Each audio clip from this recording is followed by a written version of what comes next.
This week on the Baseline Podcast, Josh and I are breaking down the news of how the transfer portal is truly changing college football. We're going to talk about what is happening with Nico and how he's leaving Tennessee for less money.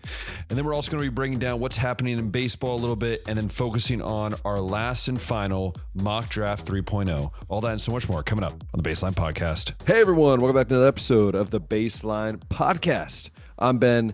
That's Josh, and we want to wish you a happy Easter. It is Easter weekend as we're recording this. It's a Thursday, but it's going to be Easter weekend. I hope you have time to celebrate with friends and family, maybe go to church on Sunday, maybe even on Friday, and, celebrate the reason, right? The reason for all the other seasons, as I like to talk about. But there's a lot of other things, obviously, as well as Easter being the Easter weekend. There's a lot of things happening around the corner, like the NFL draft is going to be happening.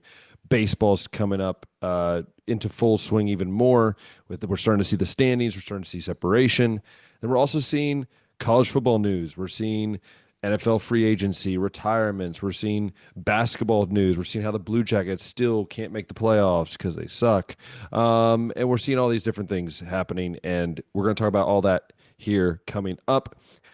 But first, Josh, how are you doing, my guy? Man, doing well, and you listen off all that stuff, man. Next week and the week after that's pod should be fun, pretty man. sick. Oh, But it's gonna be fun. yeah, this week's been good though. Finished 7 straight days of work on Monday. Look at Didn't get you, to, try hard. yeah, it was a nice check. I knew it would be, but anyway, yeah, I didn't get to watch a lot of what was going on. I followed with what was happening in baseball. Obviously, Masters happened, and Rory finally won Congrats to his first Rory. Masters tournament. Yeah, Congrats. good old golf clap I right there. I love it, man. I love it for Rory. I've always liked Rory, and I think it's good for him. Yeah, I don't like soccer, so I don't pretend to be a fan when the World Cup goes around, and I don't like golf, so I don't pretend to be a fan when the I Masters goes around. I will say my pick was almost right. I said Bryson DeChambeau, and I was Yeah, so close. I was and I so said close. Spieth. I said Spieth, but yeah, Rory's win. That's his first Masters, and he completes the Grand Slam, so Yeah, definitely good for and him he's to getting knighted do that. supposedly. He's getting knighted by the King of England. Hey, So even better, Sir Rory winning McIlroy. on and off the I green, right? know. It's just something else, man. Yeah, but yeah, the story that I've been most fascinated by, and we're gonna kick the show off with that, is this whole thing that's gone down with Nico Iamaleava. And I know you probably got big thoughts on it, and I got some big thoughts on that. But before we really dive in, I'll give anybody that maybe isn't too familiar Sleeping with it under a kind of some, rock. yeah, sleep under the rock, a backstory of what happened because we've had a lot of This has been going news on for come out. years with him, like a Yeah, few years going on with this. I'm actually glad that we recorded a little later this week than usual because now we know that he's got a school picked out. He's going to go to UCLA. We got more news coming out about how long of a process this has been. But uh, yeah, so It's like the everybody Rashada, by knows. the way. It's kind of like the Rashada thing. It's similar in a sense, in a way, to the Rashada from that went to Arizona State, transferred to Georgia, now it's transferring again. It's similar in a sense of money is the focus. Money was the driver, yeah. And everyone knows that in college football now, players can make NIL, name, image, Stupid and amount of likeness money. money, which NIL is based on name, image, and likeness. It can't be incentive based. It can't be pay to play. You can't guarantee, like, okay, if you start this Really? much, then you get this kind of bonus. Really? We sure? That's correct. That's correct. Yeah. That's how it's supposed to be. But because of the fact that Tennessee made the playoff, Got killed. Nico had to play a 13th game instead of 12.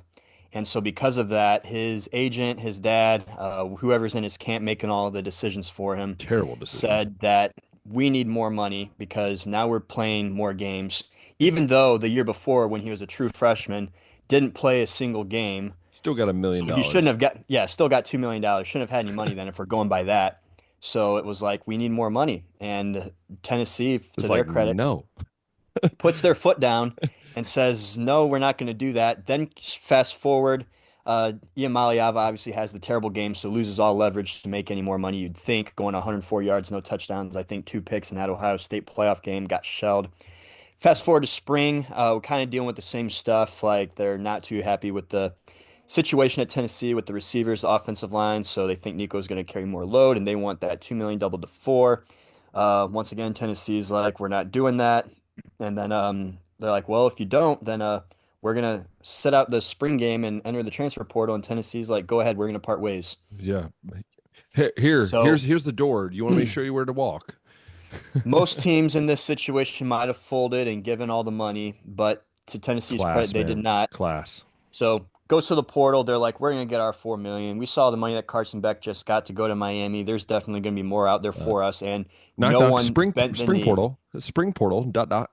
Spring portal, yep, and no one bent the knee. Like we were Not even looking North at North Carolina. Carolina, Tulane, and UCLA as the three that were getting talked about the most, and what a downgrade that is. And it ends up being UCLA, who is going to pay him $1.75 It's million less than what he was now, making less than he was making at Tennessee. And now there's a in a lot worse of situation. backpedaling, a lot of backpedaling by his stupid dad in this whole thing, saying it wasn't money that It was the was the driving factor. offense. It was the offensive Right. system. The same offensive system that made Hendon Hooker and Joe Milton NFL draft picks. The same Right. offense that Josh Heupel was running when they recruited Iamaliava as a junior and a senior. The same offense that Nico performed the worst in out of all the quarterbacks that Josh Heupel's ever had at UCF and at Tennessee. So he decides to go to a much better system out in UCLA, which Which is is coached by sucks. Deshaun Foster, a first-year head coach last year with no experience. They're going to have an offensive coordinator that's never called a play in his life, but that's the system that they were like, yeah, good for us. And the other thing that nobody's talking about is that since this is in California now, that 1.75 million is going to be more like 800, 900,000. So And his what a brother major. decommitted from UCLA. Oh yeah, that's right. His little brother Yes. was committed to UCLA, wasn't he too? Yes.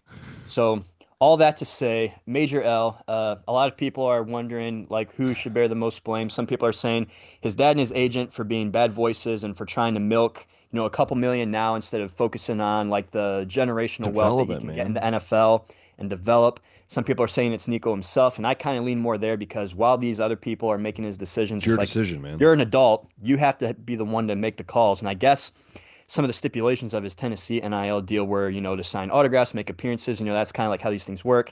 And anytime he didn't want to do it, he would just call his dad and like basically cry and let his dad do all the talking for him. So a little soft there. Don't really like that. I'm putting a lot of blame on Nico for putting himself in this position and putting a lot of bad people around him to make his decisions. He's got to learn from this and Mhm.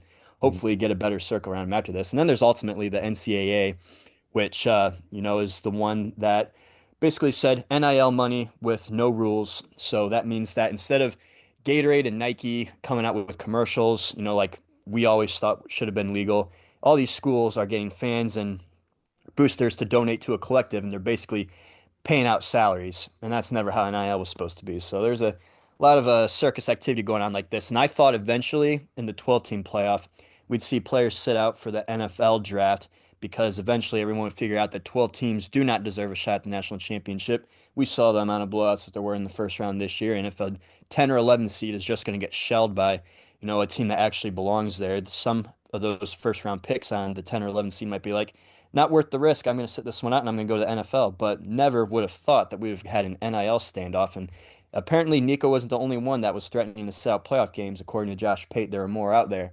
But the first of its kind of happened a little sooner than I thought. But that's kind of the situation that we're in right now. And I did a lot of talking, so I'll let Ben go ahead and share some of his thoughts on what just happened and if he thinks that there's a fix to this or what he hopes the NCAA, Nico, and anyone else might be able to learn from it.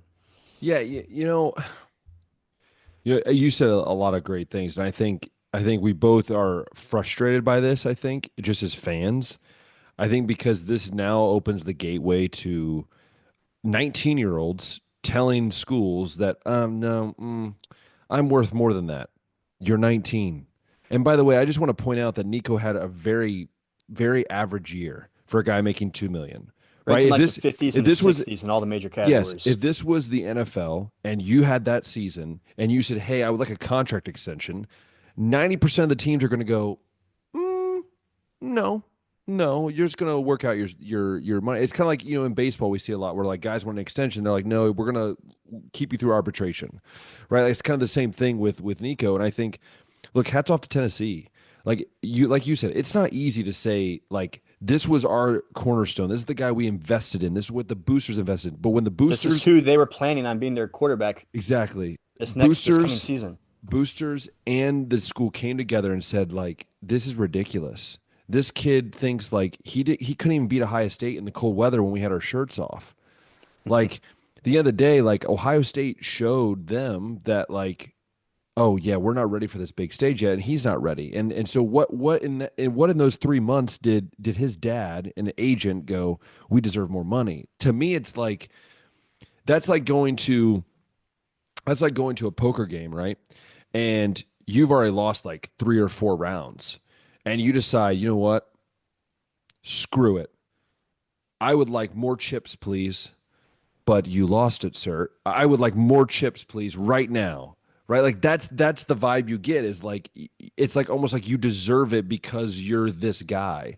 And what's the funniest part about this whole thing is I even said like in our post, I said like he overplayed his hand, obviously. And now instead of making the 4 million you wanted, now you're making under 2 million. By the way, in California, like you said, which is going to end up being like $700,000. Oh, and by the way, you wanted to go to UNC to play for Bill Belichick, and Bill Belichick goes, "Yeah, nah, I'm good. I don't need that." And then Tulane, by the way, we're talking about he was going to go from Tennessee to Tulane. No offense, Tulane Tulane, was very interested, and they were and going a lot of back and because they forth lost, well, with they the lost their camp. quarterback to Duke for 4 million a year, right? And Hmm. so then people are like, well, and especially when his dad came out and said it was the offense, I about like laughed. I was like, are you serious? You're saying that Tennessee's offense, which let's be honest, I'm afraid to tell you, wasn't through your son. It was through the running back who I don't know, Dylan first Sampson round had pick, to carry a lot of the load. Yeah. and so for me, I look at this and I go, you're now going to a team who, what we both can say, maybe we'll finish 10th in the Big Ten, maybe, maybe Yeah. ninth. Like you're There wasn't a going whole from lot this, to like like. you're becoming like if you're UCLA, I mean, if you're UCLA, you're happy. You're like, man, we get this guy for 1.7. Like, goodness, we get a great talent. Hats off to UCLA, taking the risk. But I look at it this way, and Josh, you know where I've been on this for a long time, and I've always said like I wasn't a fan of NIL. Not that the players didn't deserve it. I've always said they deserve to get whether that's jerseys being sold or pictures or autographs. Like they deserve some type of compensation. What I've always been frustrated with is how this has basically become a free agency free for all, and we are finally seeing it. And I think Josh Pate has said it. I think there's been some other ESPN guys that have said it. Like this is the breaking of the world of college football. Like this is the crack that you can choose whether you seal it up correctly or you just let it expand and it's going to become chaos. Because at this point, it's worse than the NFL. This is just Wild West. And so for me, I look at it and I go, what do you have to do to fix it? Unfortunately, the NCAA needs to either get help from Congress and you find a way to work with it. I hate to say the lead on government, but you might have to, or you just get competent people to run the actual organization. Get people who know sports, who know football, who understand the dynamics of the game currently, and you work that way. Like this idea that a guy who's 18 years old, who's never played a down of football in the college level, can make 3 million a year is wild to me. Like this guy has never proven himself one What bit, but name, image, and likeness do you have at that you age? have nothing. Like it should be a thing where you have to earn what you get. It can't just be you hand it out, and that's what it's become. And I wanted to read this quote by Bill Belichick that just came out, and I thought it was a very fascinating quote. He says this era of college football is new to all of us. It reminds me of when the NFL introduced free agency in 1993. We've dealt with hundreds of free agents. Some aspects are similar and some are different. When you're having a guy who coached in the NFL for 30 years saying, this is wild. We have not seen it since 93. That scares me because that means that not even the brightest brains know what's going on. And to me, you've got to fix it. It's not good for Nico. It's not good for other players. It's not good for the players at UCLA. Think about these quarterback room. They thought they had it all figured out. They were going to compete for a job. And now they get a job like that. Or think about Tennessee. Now they're screwed over because a player took advantage. Now they got to What find sh- a quarterback in spring, what which should good luck with happen? that. What should happen is you should say this. I think transfer portal should be this. If you want to transfer, you transfer after the season. There should be no spring transfer portal unless it's a situation where obviously family or there's a very extreme situation. Because this whole spring transfer window is stupid. That's just my opinion. Second thing, if you're going to fix it, do it to where it makes sense for all parties, future, current, previous, whatever it might be. I'm so confused on what's the purpose of NIL, of transfer. Like, we're basically just saying like your current team doesn't matter. Like, it's just you're just a part of a bargaining ship at the end of the day. And so, to be honest with you, Josh, I'm very frustrated just because like I think of like just players at Tennessee that had their leader of their locker room just say, "Screw you guys," give him the middle finger and just walk off. I mean, that's basically what he did. Yeah. So at the end of the day, like, are we ruining sports? Are we ruining the love of what the game is at the core? Because I feel like we're ruining the core of what football is because we're so worried about the money that I can make now. It hurts. I wish, Lee Corso, by the way, Lee Corso is leaving College game day. A lot of memories for me, and that's why I want to bring it up because like I miss the days where I could wake up on Saturday morning and college football was college football. It wasn't a semi-pro league, and that's what I'm worried it's becoming. Think about this. So we're in baseball season right now, and we're fans of smaller market teams. So let's just say no one signed, 5, 6, 7 year contracts. Everyone was just a free agent every year. So Yeah, after this season, Ellie De La Cruz, Spencer Steer, Hunter Green are all free agents, and they can go and sign wherever they want. And since the Reds don't have a whole lot of money, Ellie's going to go and sign the biggest deal he can for the 2026 season, maybe with the Dodgers. And then maybe he doesn't have that good of a season, so they decide that they don't want to sign him for the 27 season. So he's a free agent again. And if you have free agency every single year and there's no like nothing that's like binding your contract, like only one team has to carry these out, by the way. And the Jaden Rashada thing like blew up because it seemed like it was a Florida side that wasn't holding its deal up. So therefore, Jaden was granted his release from his national letter of intent and was able to go to Arizona State. And it seems like the schools, are held accountable for holding up the deals that they sign on their end, but the players aren't bound by anything. The national letter of intent that they signed, for 4 years doesn't mean anything. They can break that whenever. The NIL deals that they sign, for the amount of time that they're going to be at the school don't matter. They can break those at any time. And so you got free agency every single year because no player is bound by their contract. And that's the structure of college football right now, especially since there's, unlimited transfers. No one is capped at that. We see some of these guys. I just seen another one that you threw up on our story the other day. He's like on his fourth team in 4 years. Like yeah. this isn't why the portal exists. And it would be just as big of a madhouse in the NFL or any other professional league if players weren't, required to carry out their contract. Like this uh, 9 year, $133 million deal that Jackson Merrill just signed with the Padres. If next year he realizes he made a mistake and can just opt out and then like go and sign like what Scott Boras or somebody like that would have loved for him to sign with the Yankees or something like that. It's like, what's the point of these contracts then? Yeah. Like the whole reason that these contracts exist is to keep some consistency and limit the chaos. And if a player is going to say, yeah, this makes sense, I'm going to agree to this, you carry that out the whole entire time. If the schools are going to be held accountable, then the players should. And then, of course, you got the other crowd that's, supporting Nico's dad and all that, saying like, yeah, get your money, like go out there and, get what you're worth. If the coaches can leave whenever they want and aren't bound, why should the players? And there's consequences for when a coach leaves. There's a buyout. There's, uh, all those other stipulations that come about, and there's things that have to happen for a coach to, say leave a job at Bowling Green and be able to go and I mean, coach at Ohio State or something like Look at that. Carlos Loughlin at Ohio State. He's getting sued by Oregon because he didn't follow through, or there's supposedly not enough follow through. There's consequences for your Yeah, if you actions. don't fulfill your whole contract as a coach, there are consequences to that, and some of that can be a buyout or a payout, or you don't, there's consequences to that, and there's no consequences to these kids breaking their deals. No, That's the difference. like, and I just feel like we're getting away from the core of what the game is, man. Like, we Yeah, shouldn't be talking about Nico Amiava or whatever freaking name is. I can't I even am say a it anymore. leaving. Yeah, I'm a leaving. Like we shouldn't even be talking about this at the end of spring for college football. We should talk about who's going to be the next top team next year. But instead, we're spending 5 days talking about Mhm. this because somebody has that mindset. And look, I hope everything goes well for Nico. I hope he becomes the guy that everyone thinks he's going to be, and he goes out and plays great, and he has a great career in front of him. But part of me is also like, look, if you struggle, like that's on you. Like that's on you at the end of the day. Like, yes, I think your dad is giving you terrible advice. I think your agent's giving you terrible advice, but also at the end of the day, you're a 20-year-old that is, I guess, old enough to make 2.5 million, but it's not enough to Yeah. control his own emotions. So for me, it's like I just it's hard for me. Like, what about UCLA teammates, man?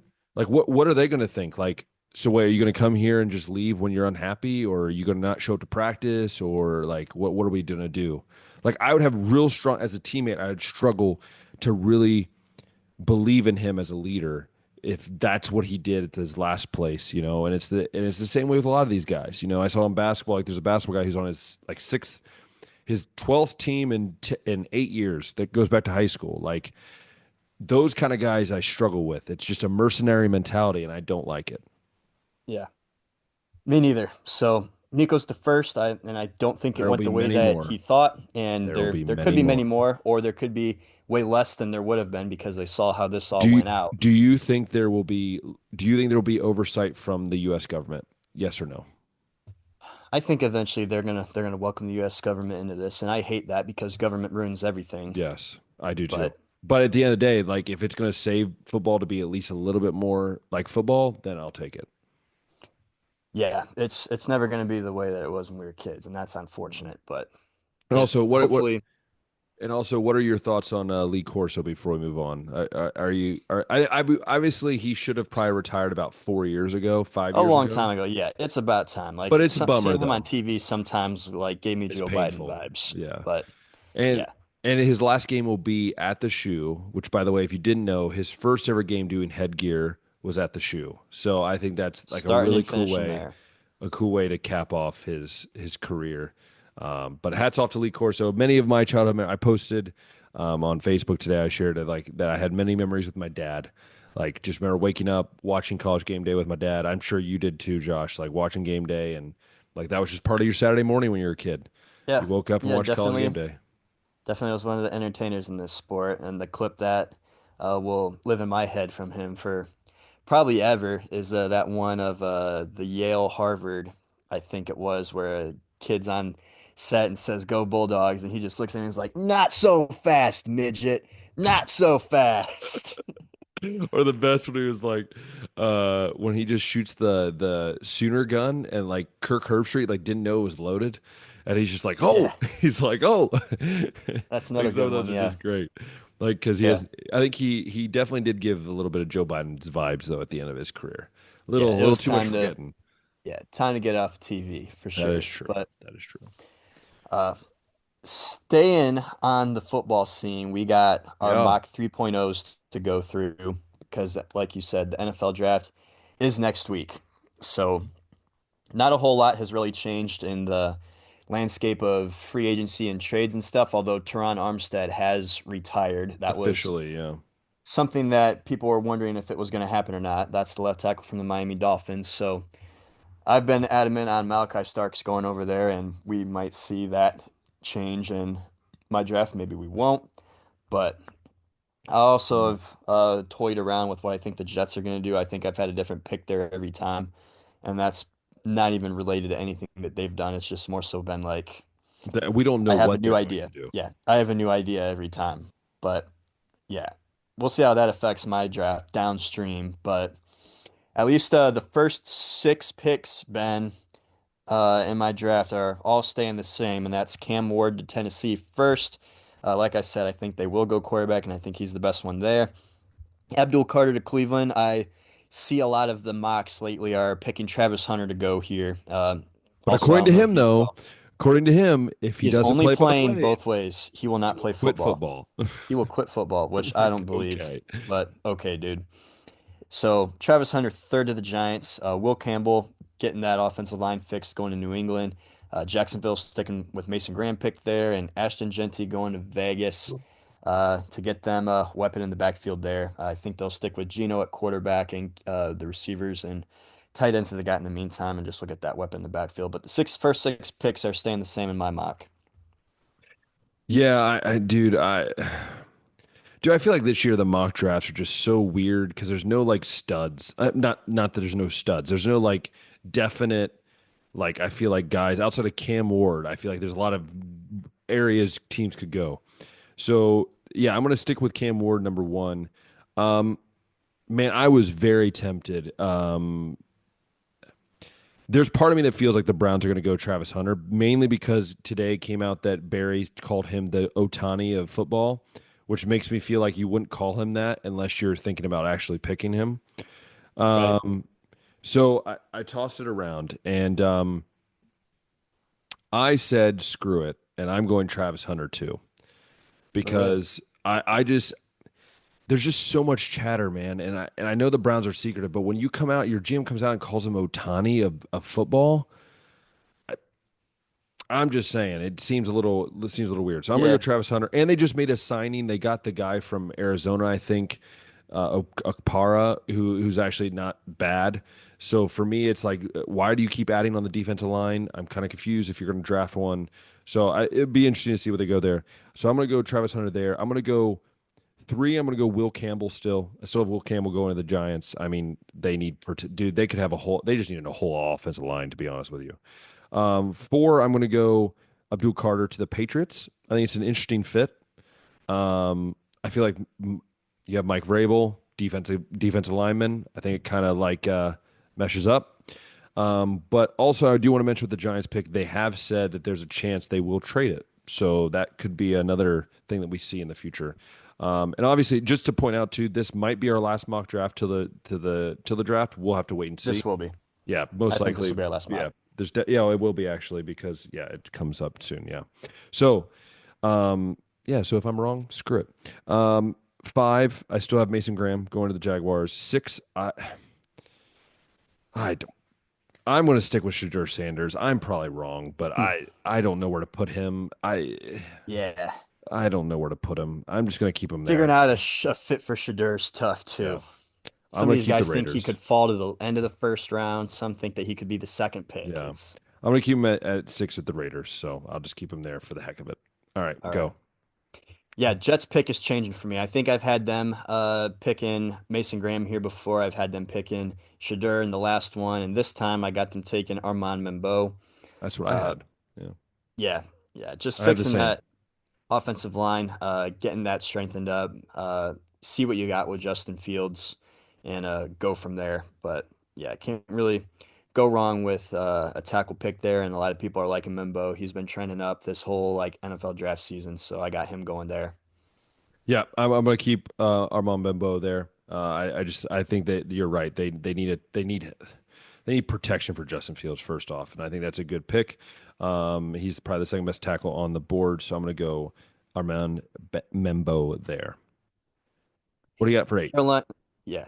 Carolina, I'm sticking with Jalen Walker here. Think he's one of the better edges, and they definitely need protection there. Or not protection, but need to get after the quarterback Yeah, more than they did last year. Now, New Orleans, I've had them going a couple different ways. This time, I actually got Shadur going over here. It's a that's quarterback actually that yeah. They need it. They need a quarterback quarterback fast. that they need long term. Don't think that they really like the idea of Spencer Rattler being the long term fix there. The Derek Carr thing hasn't really worked out over there.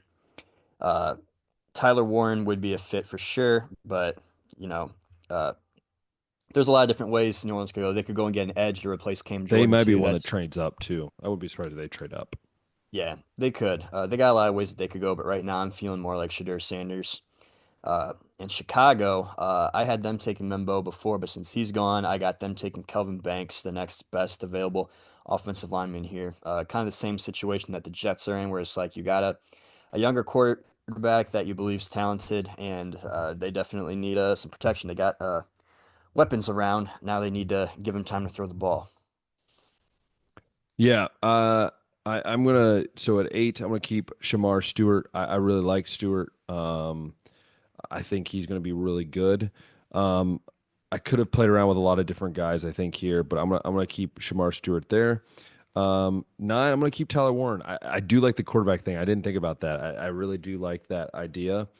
Um, it wouldn't surprise me if Shadur goes there. And to be honest, it's probably going to be more Shadur at nine than what than at six. But I'll just keep it the way I said it. Nine, I'm going to go Tyler Warren. Like I said, to the Saints. I like the fit. I think Tyler Warren really fits that New Orleans vibe. 10, I'm going to keep Ashton Genty. There's something about me, man, that I really think that the Bears might just swipe him up, man, and to use If that he's there, I think they firepower. could too. Yeah. 11, um, I'm going to keep Josh Simmons. I think Josh Simmons is if he was healthy the whole year would have been the best tackle in this draft. I personally believe so. So I'm going to keep him there at 11 to the 49ers. And then I'm going to go, I'll just do the Cowboys one because Cowboys one is changing for me. I'm basically flipping. So I'm going to go Mike Green here. I had James Pierce Jr. earlier. I'm going to go Mike Green at 12 to the Cowboys.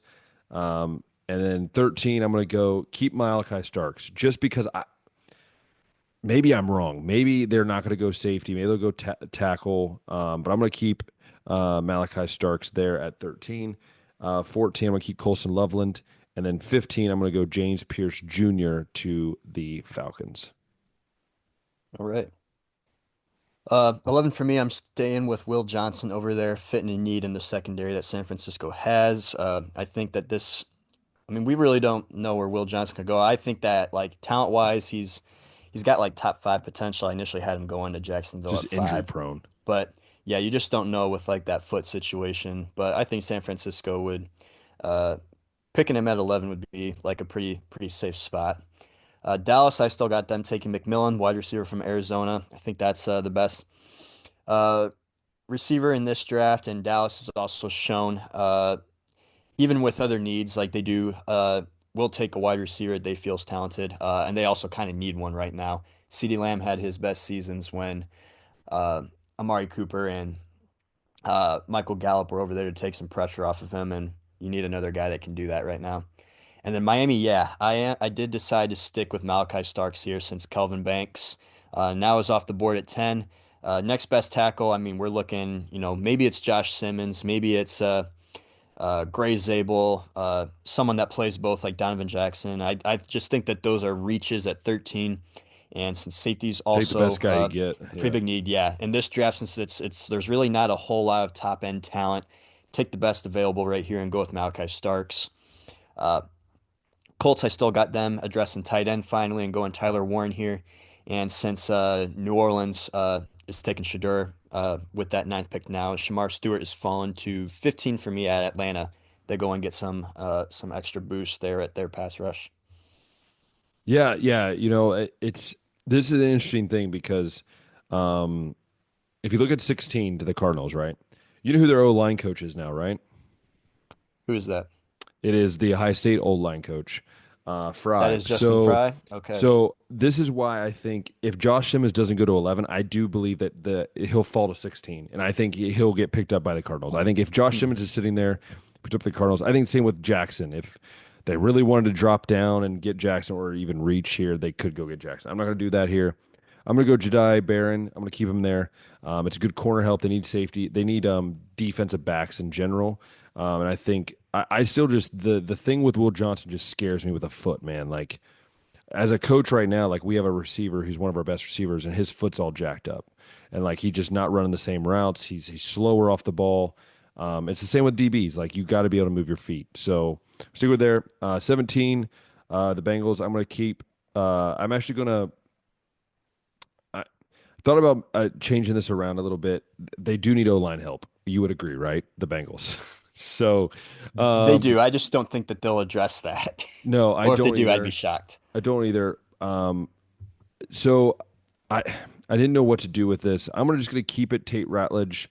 Um, just gonna keep it this way. I just because I don't know what they're gonna do, and I didn't really have a better guess. They could go Will Johnson here, wouldn't surprise me. But I'm gonna keep Tate Ratledge here, and then 18. I'm gonna keep Kelvin Banks Jr. Obviously, you need to protect your quarterback, and I think it's a good fit. Jahad Campbell, keeping him to the Buccaneers, and then 20 the Broncos. Um, yeah, I this one was a challenge for me because I It didn't is. because I part of me says running back, part of me says um, wide receiver, and so I'm going to change it up here as I'm talking, and I'm going to go. I had Emeka Ibuka going to Broncos here.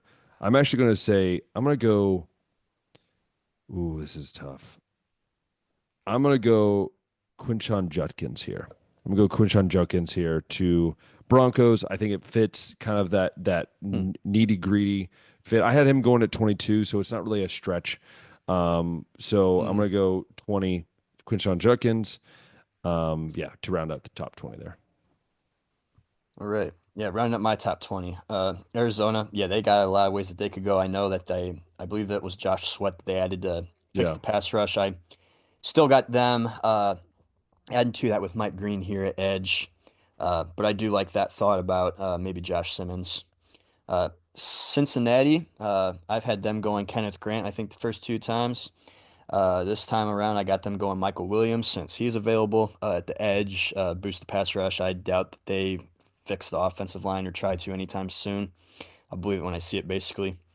Seattle, though, now that they can't take Banks like they have in my last couple drafts, I got them taking Josh Simmons here. I've seen him going a little higher. A lot of analysts are getting a little more brave, putting him maybe more appropriately where he would be if he didn't have the injury concerns. And I think 18 is a pretty safe spot for Seattle to go ahead and take him here. They've done a lot this offseason to address some of those needs at the quarterback and the skill position. So I think offensive line still just like caps that whole project off. Tampa Bay, going with Jahad Campbell here to add to the linebacker group. Denver, I think they've had one of the best off seasons out of most of the teams, really going out and addressing all the needs that they've had in free agency. And really, the only one that's left is running back. So you had Judkins. I got Omarion Hampton going here. A lot of people are liking him at this spot. Uh, Fills a need since Javonte Williams is out of town now. Uh, so that rounds up top 20 for me. Yeah, no, I mean, look, this is more of a bias pick, Quinton Junker. Obviously, y'all, if you read my mocks, I just let you know. If a Ohio State guy's in there and their normal mock is like Quinton Junker is like supposed to be a second round pick, look, I got to add a little bit of bias. All right, y'all, it wouldn't be a Ben Bowden mock draft without a little bias. Okay, but Sure. no, 21 through 25 for me. Jackson Dart, I still think Jackson Dart's going the first round. Like, am I crazy, Josh? I feel like he's going to go first round just because some team like the Steelers in this case are going to feel like they need to pull the trigger. That's Yeah, just my gut. you're not wrong. I'll throw this idea to you because a friend asked me if Jackson Dart goes in the first round or the talk of Jackson Dart going in the first round isn't more like related to the fact that he has a cool quarterback name because he doesn't really see it with his play on the field. And I'm like, I mean, Alex Smith, a born name like that, went first overall in like the 2004 Yeah, 2005 draft. So I don't know how much name is important, but Dart's still a cool name at yeah. I mean, quarterback. yeah, and I mean, like, look, Will Howard. I don't know if you watched the Will Howard on John Gruden's, not John Gruden. Wow, yeah, John Gruden, right? Well, John Yeah, Gruden's quarterback yeah. camp or And whatever. Will Howard basically said, like, I'll make every team doubt me. And dude, Will Howard's a guy that, man, if he was just a better athlete, I mean, he's a great athlete, but if he was a better athlete, maybe a better passer at times, he might be a first round pick. But 22, I had Quinton Judkins going here. I actually have Mario Hampton going here to the Chargers. I feel like they need a running back help. Maybe I'm stretching, but I think they need a help here. I'm going to keep Packers taking McMillan from Arizona. Now, this is where it gets interesting with the old Vikings. I could go DB. I could go edge. Um, I'm still kind of stuck. So we'll pause on that one and I'll come back to it in a second. 25, I Okay. still have Jonathan Jackson. Wow, that's weird. Donovan Jackson. I still like it there. It's a very it could have went Emeka Ibuka here, but I do think they need some help on the O line. So I'm gonna go Donovan Jackson. Um, I'm interested to hear who you have for the Vikings because I have a lot of question marks at the bottom of my list because it depends on how I answer this. So who do you have for the Vikings? I'm see if I can be Yeah. persuaded here. Yeah. I'll get up to that. So Pittsburgh, I got Jade Barron still going here. Fixed need in the secondary. Pair him up with Joey Porter Jr. Chargers, Colson Loveland fulfills a need at tight end. Also, Jim Harbaugh reunites with one of his players from Michigan. Green Bay, I have going interior defensive line now with Kenneth Grant. That's a change. Previously, we had him going to Cincinnati. And Minnesota, yeah, they got a few ways that they could go. I just whenever you got a young quarterback and you got the weapons already in play, I usually tend to go offensive line. So Tyler Booker, guard, is who I have here. I think I've had him there for the other two mocks too. Could be wrong, You know what? but That was actually one of my choices that I was going to put in this slot, but I was unsure. So yeah, I'm gonna go off Josh's amazing quality of knowledge, and I'm gonna say so. If it's wrong, it's Josh's fault. So I'm gonna go Tyler Booker here to Minnesota. Tyler So Booker. There you go. And then Houston, yeah, they got some ways that they could go. They lost Diggs to the Patriots, obviously. So Mecca Egbuka is tempting, also one of CJ Stroud's teammates. But I think even if we ask CJ, he'd rather have some O line help. help on that offensive line. So still getting a former teammate with Donovan Jackson here Yeah, at either tackle or guard. He's very versatile. yeah. And so it's interesting now to finish it out. I don't have a Mekabuka going yet, which he was originally in 20 in my last mock. This one, I think the LA Rams are a perfect fit for a Mekabuka. He kind of gives you that more athletic version of Cooper Kupp, a very good route runner, but can do a lot of things. Can be in the backfield, can do a lot of things. Put him with Nakua outside. I think that's a great combo. I'm going to go Emeka Buka here. So two Buckeyes back to back. And then 27, what do you do with the Baltimore Ravens? Because they have, you would think, everything they need all the time. They always seem to have everything. It really annoys me. You cannot tell. It annoys me how they always figure it out. But I'm going to go Gray Zabel here. I've heard he can play a little bit interior. There could be a chance. I don't know. I really don't know too much about him as well. But I'm going to go Gray Zabel. You never have enough help on the O line, and I think generally too. I don't know if there's that top end guy that is not already gone that maybe you would fit here. So I'm going to go there for the Ravens. 28, I'm going to keep Mikael Williams. I think pair him up with Hutchinson. I think it's going to be a great kind of 1-2 punch. Will Johnson going to the Redskins here. Redskins. Oh, I'm so sorry, NFL. The commies. Will Johnson going here. 30, still have Matthew Golden going to the Bills. 31, still have Jalen Walker, and I'm going to still finish it out with Eagles taking Jack the Man Sawyer. All right. Rams, I love the fit with the Mecca Egbuka there too. So I got him there, filling that hole up by Cooper Kupp. Baltimore, yeah, that's a thing where it's like I've flirted around with the idea of Matthew Golden going here, but ultimately landed on Zabel, a guy that they say can play all five offensive line positions. Detroit, got James Pierce here. Weren't able to get anybody really to pair up with Hutchinson on that edge, so Yeah. go ahead and get him in the draft.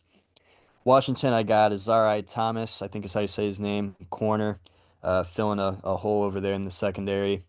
Buffalo, this time I'm going Nick Emmanwori, safety, filling a need in the secondary there. And then our Super Bowl teams, Kansas City and Philly, I got them both going offensive line here too. Josh Connerly to the Chiefs, Marcus Mabeau to the Eagles. You know, it's very interesting. I should have said Emeka Buka the way that Donald Trump said it at the ceremony. Emeka Abuka is how he said it. Dude, wasn't that cool that they all went there? It was cool, and it was funny that how that JD Vance about broke the trophy, which is funny Well, it came apart. Since he is an Ohio guy. Yeah. No, I mean, but it comes apart. It's just that I think he didn't realize how heavy it was, and so it just kind of like. But thank goodness Travion Henderson there. I did think it was interesting that Quinton Junkins wasn't there, and the reason they gave was a very weird reason. Said he wasn't like well or something like that. But I don't know. Oh well. I would have forced myself to go see that. That's the thing is people have been bashing Ohio State for going, like a bunch of Columbus and Ohio State fans. I'm like, guys, I don't care what side of the aisle you're on. When you're invited to the White House to meet the president, are you dumb? You take that every opportunity you Yeah. get, like That's every opportunity. that whole It's thing in like tw ridiculous, 2016, 17 or whatever, when everyone was trying to make it not cool to go to the White House, so they thought that they were doing something, dude. headed up by like, guys like Steph Curry and LeBron and all that. Um, yeah, it's it's cool to go and see Trump this time around, and that you're on the right side when the LA Dodgers are going to the White House I too, and they know. were just there a couple weeks ago, and I'm pretty sure they skipped out on the White House invite the first time around, if I remember correctly when they won the World Well, it's Series even like last. you looked But at like every guy was just smiling. They were happy. Like when you see the pictures of them in the Oval Office, like they're excited. Like, mhm. guys, stop making this such like.